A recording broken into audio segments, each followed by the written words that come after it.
जय हिंद, नमस्कार मित्रों। आज की जीके जीएस की बेहतर क्लास में आपका स्वागत है। देखते हैं कि 25 में से आपके कितने क्वेश्चन सही होते हैं और कितने गलत होते हैं। लास्ट में कमेंट करके मेरे को बताएं। तो पहला क्वेश्चन आपके सामने आ चुका है। इससे पहले अगर आप हमारे साथ नए जुड़े हैं तो एक बार चैनल को सब्सक्राइब करके बेल आइकन ऑन कर दें, क्योंकि सबसे कम टाइम में सर्वाधिक जीके सीखने का मौका हिंदी, मैथ, रीजनिंग सारी क्लासें आपको इसमें मिलती रहती है। तो ज़रूर जुड़े, एक बार वीडियो को लाइक कर दें, शेयर कर दें। तो पहला क्वेश्चन है कि पंचतंत्र किसकी लिखी है, यानी पंचतंत्र जो पुस्तक है वो लिखने वाला कौन है, उसका लेखक कौन है, इस क्वेश्चन के अंदर आपसे पूछा गया है। तो उसका नाम है Vishnu Sharma. Option number D सही है इस क्वेश्चन का अंदर। अगले क्वेश्चन पर चलते हैं। अष्टध्यायी किसकी लिखी हुई? अष्टध्यायी जो एक पुस्तक है वो किसने लिखी थी? इसका जो ऑप्शन सही होगा वो होगा पाणिनि। कौन था? पाणिनि। अगले, अजंता की गुफा कहाँ पर है, ये क्वेश्चन आपसे पूछा है। ऑप्शन है उत्तर प्रदेश, पश्चिम बंगाल, बिहार या महाराष्ट्र। तो इसका उत्तर होगा महाराष्ट्र। ठीक है, ऑप्शन डी उत्तर सही है। राधा कृष्ण मिशन की स्थापना किसने की थी? एनी बेस्टन, स्वामी विवेकानंद। तो इसका ऑप्शन होगा Swami Vivekananda. Option number B बिल्कुल इस क्वेश्चन का आपका बिल्कुल सही होगा। अगले क्वेश्चन पे चलते हैं। दिलवाड़ा, दिलवाड़ा आगे इसके पास क्या है? जैन मंदिर है। दिलवाड़ा जैन मंदिर कहते हैं इसे। तो यहाँ बीच में टाइपिंग भूल गए हैं, जैन मंदिर। ठीक है, दिलवाड़ा जैन मंदिर कहाँ स्थित है? ये है माउंट आबू, यानी माउंट आबू कहाँ है आपको पता होगा, ये राजस्थान के अंदर है, सिरोही जिले के अंदर माउंट आबू स्थान है, वहाँ पर है। महाराणा रंजीत सिंह के राज की राजधानी कौन सी थी? जो इनकी वो राज्य की राजधानी थी वो थी लाहौर, इस्लाम या अमृतसर। तो इनकी राज की राजधानी थी लाहौर। लाहौर अभी वर्तमान कहाँ है? पाकिस्तान के अंदर। अगले क्वेश्चन पर चलते हैं, वीडियो को लाइक कर दे। सुल्तान मोहम्मद बिन तुगलक ने अपनी राजधानी दिल्ली से स्थापित की थी, कहाँ पर? तो दिल्ली से कहाँ ले गया था वो? तो दौलताबाद ले गया था। यानी ऑप्शन बी इस क्वेश्चन का बिल्कुल सही होगा। हर्षचरित की रचना किसने की थी? तो आपको पता है जो हर्षचरित की लेखक कौन थे? तो इसके जो लेखक थे, इसमें ऑप्शन 4 आपके सामने दिखाई दे रहे हैं।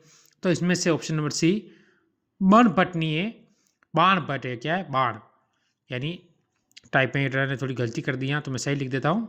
किसने की थी? बाण भट्ट ने इसकी रचना की थी। गौतम बुद्ध का जन्म हुआ था, कहाँ पर हुआ था?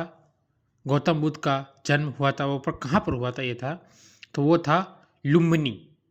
ठीक है, लुम्बिनी ऑप्शन नंबर सी के अंदर, जो कि गौतम बुद्ध का जन्म हुआ था। निम्नलिखित अधिकारियों में से किसे एक का हड़प्पा की संस्कृति में पाई मोहरों और टेराकोटा के निरूपण नहीं हुआ है? तो किसका नहीं हुआ है इसके अंदर? जो इसके अंदर क्वेश्चन पूछा है उसमें है गाय। किसका नहीं हुआ? गाय का नहीं हुआ है। ठीक है, अगले क्वेश्चन पर चलते हैं। भारत में किस क्षेत्र में सर्वाधिक मध्य पाषाणकालीन शैल चित्र हैं? तो है कहाँ है? भीम बेटका, यानी ऑप्शन नंबर सी आप इस क्वेश्चन का बिल्कुल सही उत्तर है। सिंधु सभ्यता की खोज की घोषणा भारतीय पुरातत्व संरक्षण के बारे में क्या सोचते थे? जो सोचते हैं उनका नाम क्या है? उनका है जॉर्ज मार्शल। ऑप्शन सी इस क्वेश्चन का बिल्कुल सही उत्तर होगा। कौशाम्बी की राजधानी कौन सी थी? तो उसकी राजधानी थी वत्स्य की। ठीक है, वत्स्य की इसकी राजधानी थी, ये ध्यान रखना आपको। कनिष्क कुषाण वंश का राजा था, कौन सा? प्रथम, द्वितीय, तृतीय, चतुर्थ? तो ये था तृतीय राजा था, यानी कनिष्क तृतीय राजा था कुषाण वंश का। तक्षशिला स्थित है। अभी जो तक्षशिला वर्तमान में कहाँ पर है? ठीक है, ये अखंड भारत के अंतर्गत आती थी, पर वर्तमान में ये पाकिस्तान के अंदर स्थित है तक्षशिला। ठीक है, भरहु भूमि का संबंध किससे? भरहुत भूमि का संबंध किससे है? जैन, बौद्ध, हिंदू धर्म या इस्लाम धर्म से? तो ये है बौद्ध धर्म से। किस धर्म से है? बौद्ध धर्म से है, ये आपको ध्यान रखना है। अगला क्वेश्चन, दिल्ली में स्थित कुतुब मीनार को किसने पूरा करवाया था? तो शमुद्दीन, या इसका जो अलग नाम था वो था इल्तुतमिश भी कहते हैं, जो किस वंश का था? गुलाम वंश का था। ये आपको याद रखना। ऑप्शन ए आपका इस क्वेश्चन में सही होगा। अगले क्वेश्चन पर चलने से पहले एक बार वीडियो लाइक कर दे। शाहजहां नाबाबाद स्थित है, ये कहाँ पर स्थित है? ये ना जो शहर है वो कहाँ पर स्थित है, आपसे क्वेश्चन पूछा है। तो ये आपके क्या होगा? कहाँ पर होगा? दिल्ली के अंदर। क्या है? दिल्ली के अंदर। दीन ए इलाही एक धर्म है, वो धर्म कौन सा है? तो धर्म कौन सा है? क्या है? धर्म है। दीन ए इलाही क्या है? एक धर्म है। हड़प्पा के लोग अवलोकन करते थे वो किसका करते थे? पशुपति, सूर्य, विष्णु या ब्रह्मा, तो वो करते थे पशुपति का। ऑप्शन नंबर इस क्वेश्चन में ए आपका सही होगा। अगले क्वेश्चन पर चलते हैं। कीर्ति स्तंभ का निर्माण निम्न में से किसके विवरण से हुआ है? जो कीर्ति स्तंभ है ये कहाँ है? राजस्थान के चित्तौड़गढ़ जिले में स्थित है कीर्ति स्तंभ, जो कि राणा कुंभा ने बनवाया था। ठीक है, किसने बनाया था? राणा कुंभा ने। और विजय स्तंभ भी कहाँ है? चित्तौड़गढ़ के अंदर है, राजस्थान जो गौरव है। अश्वघोष दरबार में था। अश्वघोष किसके दरबार में था? क्वेश्चन ऐसे होना चाहिए था। तो किसके दरबार में था? जल्दी अगर आपको याद आ रहा है तो बताइए। वो था कनिष्क के दरबार में था। कनिष्क, यानी ऑप्शन बी आपका सही होगा। ठीक है, अगले चलते। जैसे चंद्रगुप्त द्वितीय किसका? गुप्त वंश का शासक था। किसका था? गुप्त वंश का प्रसिद्ध शासक था। किस अवधि में भवन निर्माण कला को भी भारी प्रोत्साहन मिला है? किस अवधि में?